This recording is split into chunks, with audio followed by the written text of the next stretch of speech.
तो जय हिंद, नमस्कार साथियों। तो कैसे हैं आपसे उम्मीद करते हैं आज आप सभी बहुत ही बेहतरीन तरीका से स्वतंत्रता दिवस यानी कि इंडिपेंडेंस डे मनाए होंगे, बहुत ही शानदार तरीका से मनाए होंगे। और जो है कि आज आपका 15 अगस्त था। इसी 15 अगस्त के दिन हमारा देश 1947 ईस्वी में आज़ाद हुआ था, ठीक है ना। तो 1947 ईस्वी में 15 अगस्त के दिन आज़ाद हुआ था। इसी खुशी में आज आपके लिए हम लाए हैं सोशल साइंस सामाजिक विज्ञान का एक नया अध्याय, नया विषय जिसका नाम है सिविक्स। जिसका नाम क्या है आप लोगों को मालूम है? जिसका नाम है सिविक्स। सिविक्स का जो है कि आज स्टार्ट करेंगे। सिविक्स कहने का मतलब राजनीतिक शास्त्र, सिविक्स कहने का मतलब राजनीतिक शास्त्र। इसी राजनीतिक शास्त्र का जो है कि आज हम श्री गणेशाय नमः करने जा रहे हैं। तो आप सब जल्दी से इस लाइव सेशन में जुड़ जाइए और जितने बच्चे जुड़े हैं वो एक बार सभी दोस्तों के पास इस वीडियो को शेयर कीजिए।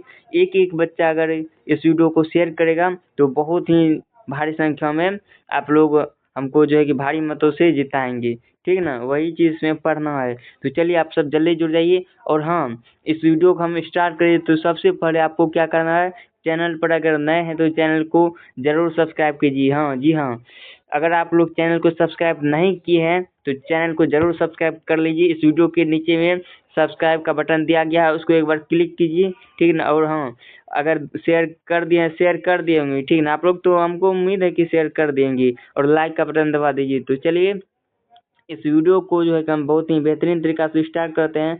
पहला नंबर चैप्टर है आपका लोकतंत्र में सत्ता की साझेदारी। लोकतंत्र, देखिए लोकतंत्र जहाँ लोगों का शासन हो, लोक मतलब जनता, तंत्र मतलब शासन, जहाँ लोगों का शासन हो, जहाँ जनता का शासन हो, उसी को कहते हैं लोकतंत्र। अभी हमारा भारत देश में लोकतंत्र ही चल रहा है, ठीक ना। आप लोगों को मालूम है ना, पहले जमाने में क्या चलता था, राजतंत्र। राजतंत्र में क्या होता था कि राजा का शासन होता था, राजा का बेटा ही राजा बनेगा, उसका बेटा राजा बनेगा। लेकिन अभी वो नहीं है, अभी है लोकतंत्र। जनता अगर चाहेगा तो इसको जिसको बनाने के लिए वही बनेगा, सत्ता पर आएगा, ठीक है ना। Power sharing in democracy. तो चलिए इस वीडियो को हम स्टार्ट करते हैं पहला नंबर प्रश्न से। पहला नंबर प्रश्न जो है कि आज का स्क्रीन पर आप लोग जवाब कमेंट बॉक्स में दीजिएगा। पहला नंबर प्रश्न है, बहुत ही शानदार सा प्रश्न है। भारत में कहाँ औरतों के लिए आरक्षण की व्यवस्था है? भारत में कहाँ पर औरतों को आरक्षण मतलब कि उसको प्रावधान मिला हुआ है, उसको छूट मिला हुआ है? किस व्यवस्था में उसको छूट मिला हुआ है? वो भी 50% का छूट मिला है। बताइएगा किस व्यवस्था में? पंचायती राज संस्थाएं, ठीक ना। पंचायती राज व्यवस्था में जो है कि औरतों मतलब महिलाओं को 50% का आरक्षण मिला हुआ है। तो ये प्रश्न बहुत ज़्यादा इम्पोर्टेंट था, जो कि 2011 में, 2013 में और 2016 में आया हुआ था, ठीक ना। तो चलिए आगे दूसरा नंबर प्रश्न को देखते हैं।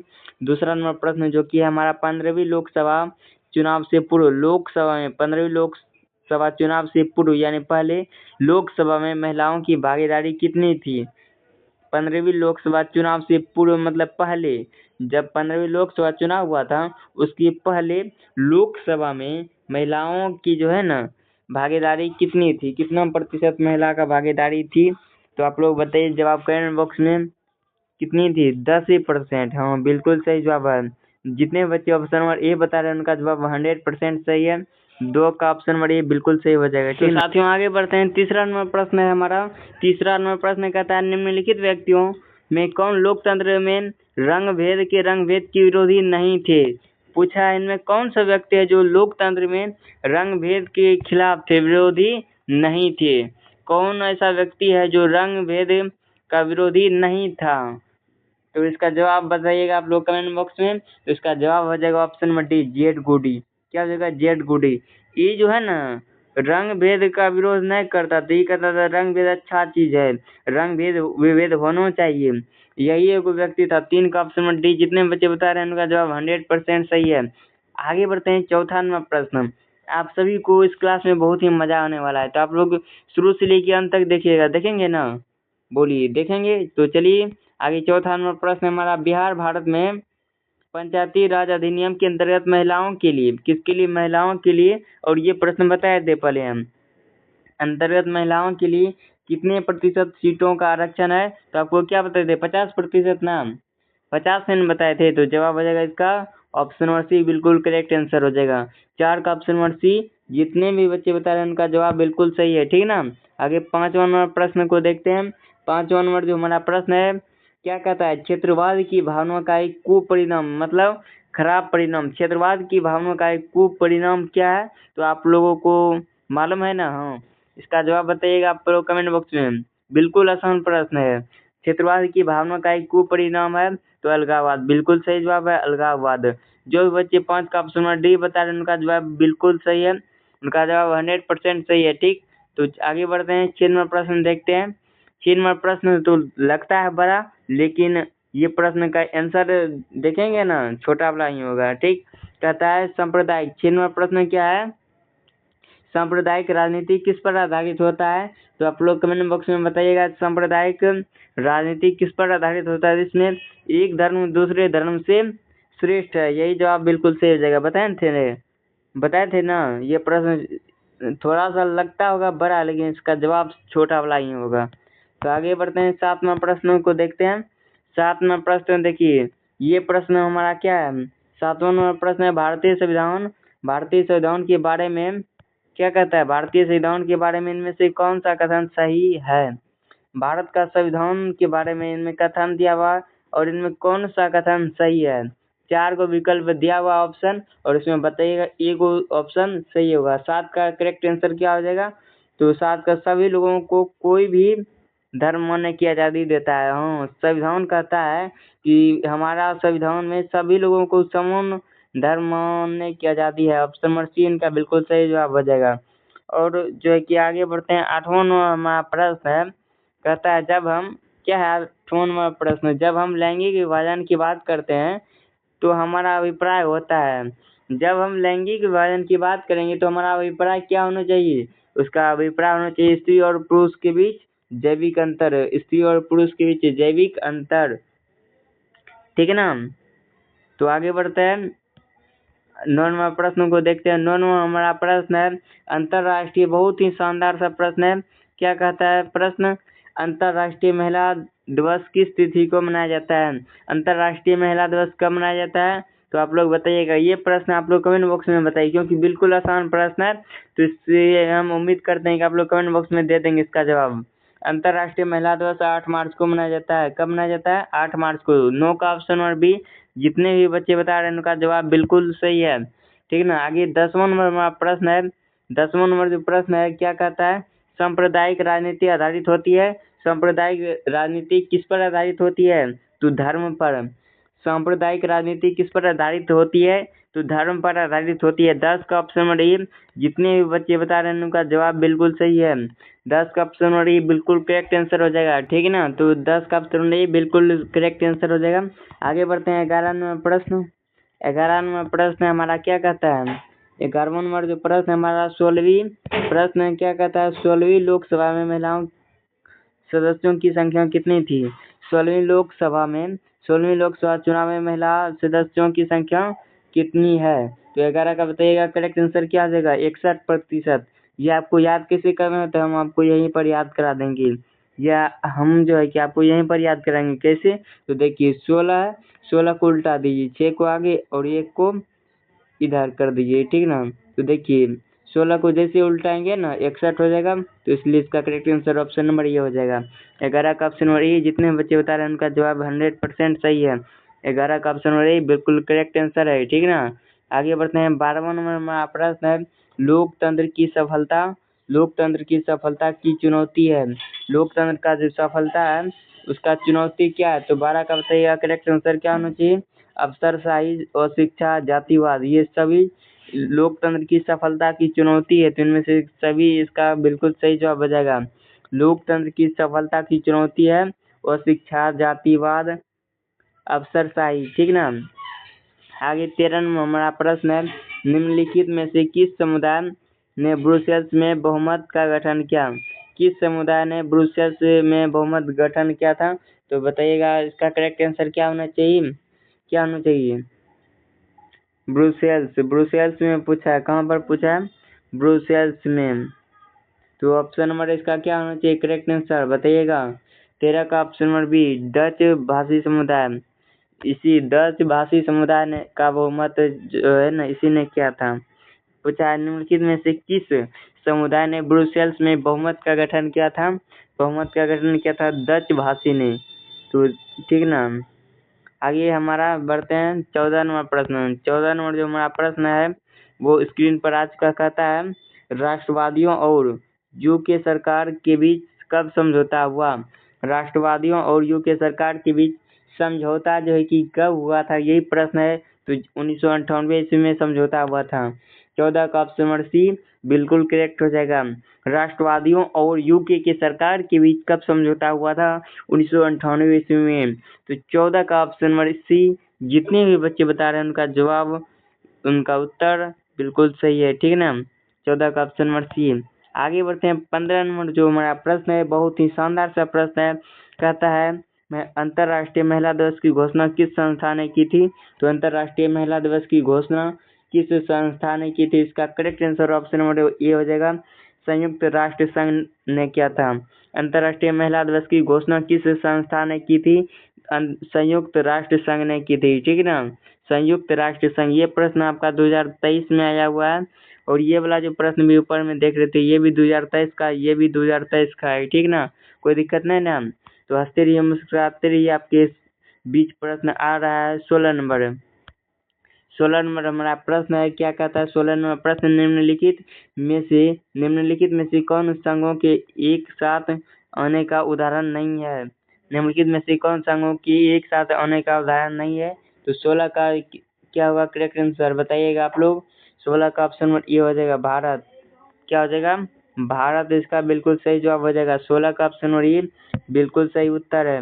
निम्नलिखित में से कौन संघों कि एक साथ होने का उदाहरण नहीं है, मतलब किस देश में संघात्मक अवस्था नहीं है? तो उसका करेक्ट आंसर ऑप्शन नंबर ये हो जाएगा भारत। भारत में जो है कि संघ राज्य का उदाहरण नहीं है, ठीक ना। यही प्रश्न है, थोड़ा सा लेवल चेंज किया था।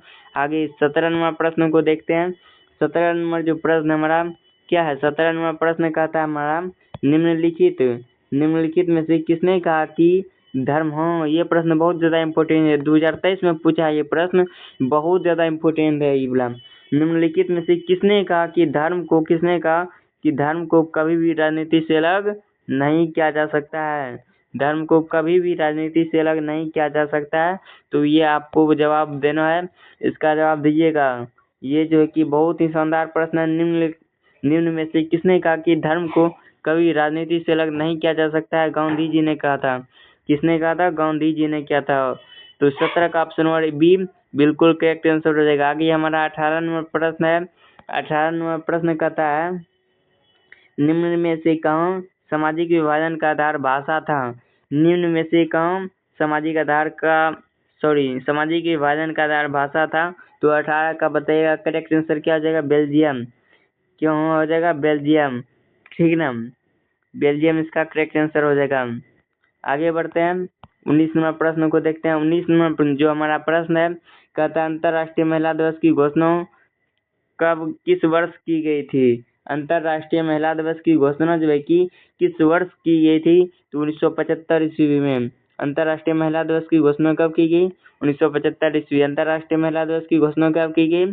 1975 ईस्वी। 2024 में यह प्रश्न देखिए आया हुआ है।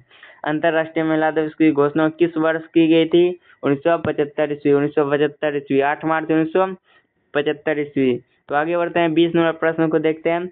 20 नंबर जो हमारा प्रश्न है निम्न में से क्या क्षेत्रवाद की भावना का एक कुपरिणाम है? ये प्रश्न पहले भी पूछा गया है, इसका मतलब ये 20 नंबर जो प्रश्न हमारा बहुत ही शानदार सा प्रश्न है। ये 20 नंबर प्रश्न पहले भी आया हुआ था और इस वर्ष भी आ गया है 2024 में, मतलब इसके एक साल पहले। प्रश्न हमारा कहता है निम्न में से क्या क्षेत्रवादी की भावना का एक कुपरिणाम है? तो इसका correct answer option number B अलगाववाद हो जाएगा। 20 का ऑप्शन नंबर बी। जितने भी बच्चे बता रहे हैं उनका जवाब जो है कि बिल्कुल सही है, उनका जवाब 100% सही है, ठीक है ना। तो चलिए इसी विश्वास के साथ आप लोग जुड़े रहिए, और जो है कि अब इसी थोड़ी ही देर में इस क्लास का समापन होगा। तो 21 नंबर प्रश्न की वो देखते हैं। सकल घरेलू उत्पाद में किस क्षेत्र का योगदान सर्वाधिक? सर्वाधिक करने का मतलब सबसे अधिक। सर्वाधिक करने का मतलब क्या होता है? सबसे अधिक।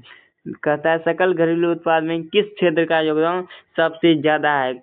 तो प्राथमिक क्षेत्र, द्वितीयक क्षेत्र, तृतीयक क्षेत्र, और इस तीनों को जो है कि तीनों को जानना पड़ेगा। पहले क्या करना, सकल घरेलू उत्पाद में किस क्षेत्र का योगदान सर्वाधिक है। देखिए सबसे पहले बात करें हम प्राथमिक क्षेत्र का, तो प्राथमिक क्षेत्र में किसको कहते हैं, कृषि, पशुपालन, मछली पालन, ये सबको कहते हैं प्राथमिक क्षेत्र।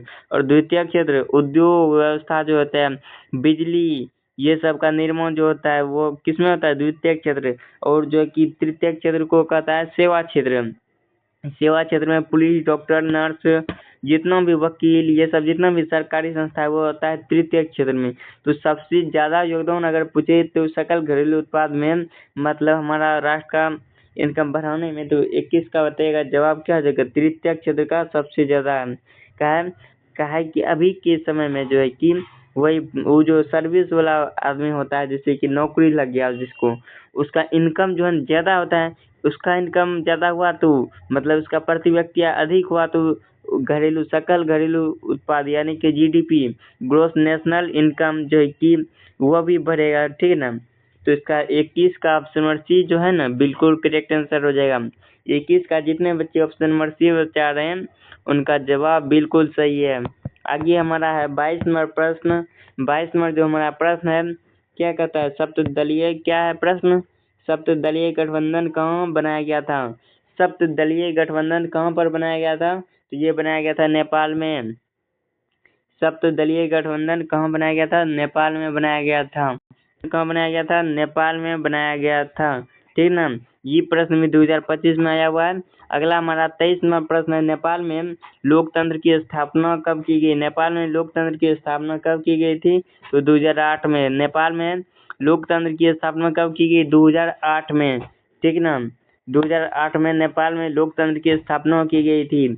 आगे हमारा अंतिम प्रश्न है 24 नंबर प्रश्न, कहता है सामाजिक विभाजनों को हल करने का सबसे अच्छा तरीका क्या है।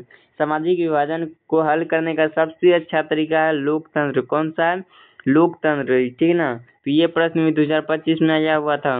कब, 2025 में। तो चलिए आज हम आपके लिए लाई थी 24 प्रश्न, और आप लोग बताइएगा 24 प्रश्न में से आपका सही कितना हुआ, कमेंट बॉक्स में आप लोग जरूर बताइएगा, ठीक ना। 24 में से आपका सही कितना हुआ है।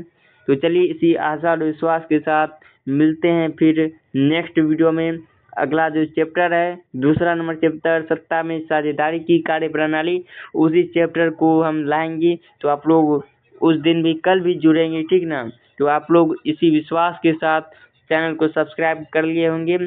बताइए, आप लोग बताइएगा, चैनल को सब्सक्राइब नहीं किए थे तो कर लिए है ना, तो बहुत बढ़िया है। अगर चैनल को आप लोग सब्सक्राइब कर लिए हैं तो बहुत ही धन्यवाद, बहुत बहुत धन्यवाद है आपको। तो चलिए इसी विश्वास के साथ मिलते हैं अगले वीडियो में। जय हिंद, वंदे मातरम, धन्यवाद।